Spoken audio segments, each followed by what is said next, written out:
L'histoire du jour est une histoire assez connue au Maghreb et dans le monde arabe. L'histoire de Tagaga Noura est une des histoires les plus bizarres que j'ai entendues dans ma vie. Et vous aussi, si vous croyez aux djinns et aux esprits, vous allez être choqués par celle-ci. Cette histoire s'est passée au Koweït.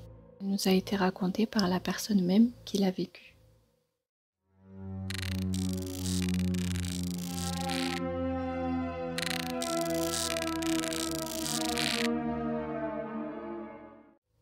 Noura, une chanteuse populaire qui était très connue et appréciée au Koweït. Elle chantait avec son groupe à des mariages, des baptêmes et des fêtes en tout genre. On appelle ce style de chanteuse Tagaga au Koweït. Elle était vraiment célèbre, riche et aimée de tous. Un jour, elle reçoit l'appel d'une femme qui lui dit qu'elle l'aime beaucoup, que c'est une fan et que sa fille rêverait qu'elle vienne chanter à son mariage car c'est sa chanteuse préférée. Elle lui a proposé une énorme somme d'argent pour qu'elle accepte. Elle lui donne la date et le lieu du mariage qui commencera à 22h à Kuwait City, la capitale du Koweït.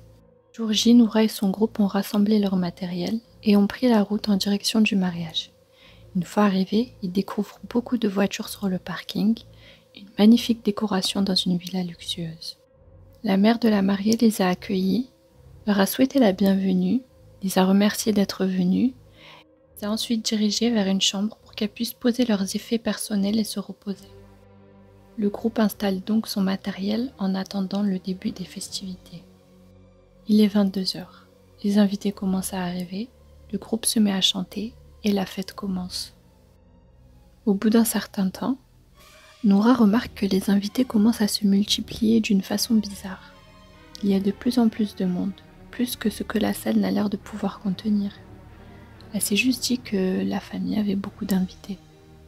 À l'heure du repas, nouvelle découverte troublante. Il n'y a que de la viande seule, sans pain, sans légumes, sans fruits. Tout le repas est composé uniquement de viande. Noura et son groupe ont commencé à sentir une ambiance étrange.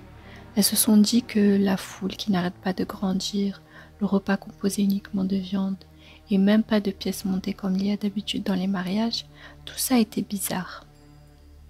Mais elles avaient été payées, donc il fallait finir le travail. Au bout d'un moment, Noura et son groupe font une petite pause pour se reposer. Ils sont alors allés dans la chambre prévue pour elles. Et Noura voulait s'allonger un peu pour reprendre des forces après avoir chanté pendant des heures. Mais il n'y avait rien dans cette chambre pour ça. Elle est donc montée à l'étage à la recherche d'une chambre avec un lit, et là, elle découvre tout l'étage abandonné, peinture écaillée, pleine de poussière. On aurait dit que personne n'avait mis les pieds à cet étage depuis une dizaine d'années. Elle a pris peur et s'est précipitée en bas pour raconter ce qu'elle a vu à son groupe. Elles ont commencé à chercher des explications rationnelles. Peut-être que la famille venait juste de racheter la maison et n'ont décoré que le rez-de-chaussée pour le mariage. Peut-être qu'ils n'utilisaient jamais l'étage et ne vivent que dans les pièces d'en bas. Elles faisaient tout pour se rassurer. Après leur pause, elles se sont remises à chanter dans la salle du mariage. Noura était très célèbre. Certains invités venaient la saluer et faire la bise à tout le groupe pour montrer leur joie de les avoir parmi eux. Ce qu'elles ont toutes remarqué, c'est qu'en faisant la bise à ces gens, c'était comme si elles embrassaient des pierres, du papier de verre, rêche, dur, froid. Elles ne sentaient ni la chaleur, ni la douceur d'une peau normale. Elles ont essayé tant bien que mal de se rassurer. Arrivé minuit, les gens commençaient à se multiplier de plus en plus. Elles ne voyaient personne entrer par la porte, mais il y avait de plus en plus de monde. La quantité de viande sur les tables aussi augmentait. Le groupe continuait de chanter tout en remarquant ces faits étranges.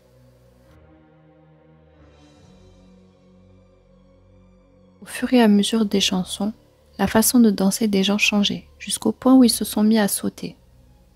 En sautant, leurs vêtements révélaient leurs pieds. Ces gens n'avaient pas des pieds humains, mais des pieds de chèvre ou de vache.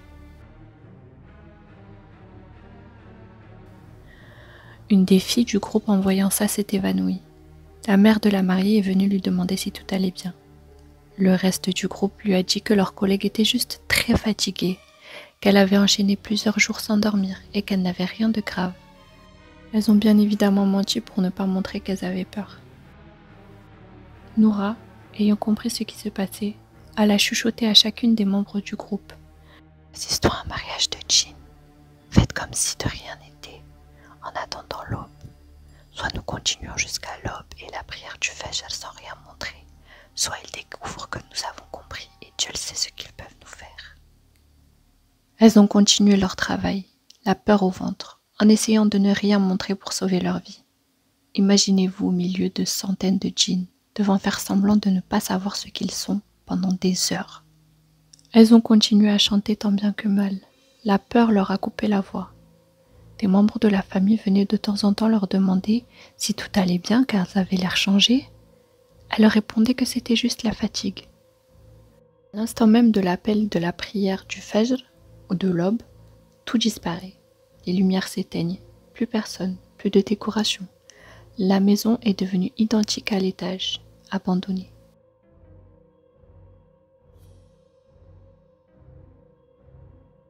Le groupe s'est alors enfui en courant, en laissant leurs affaires, leurs instruments, tout. Heureusement, l'orchestre était placé juste à côté de la porte d'entrée.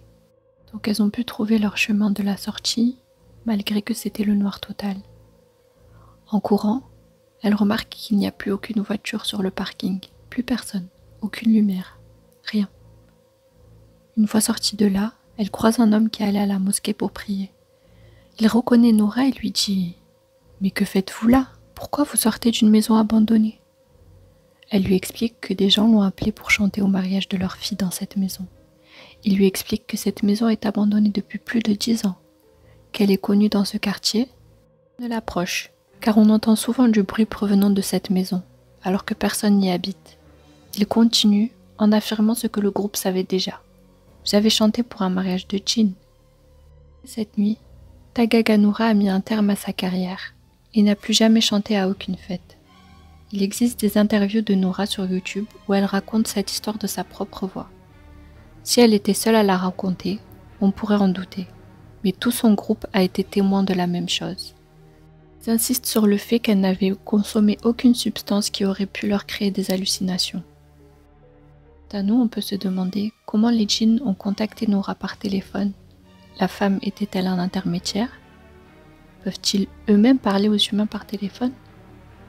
Comment se fait-il que la décoration, les gens, toutes les voitures aient disparu avec l'aube? Est-ce qu'ils ont créé une illusion pour le groupe et qu'il n'y avait aucune décoration ou simplement tout a disparu en même temps qu'ils soient partis?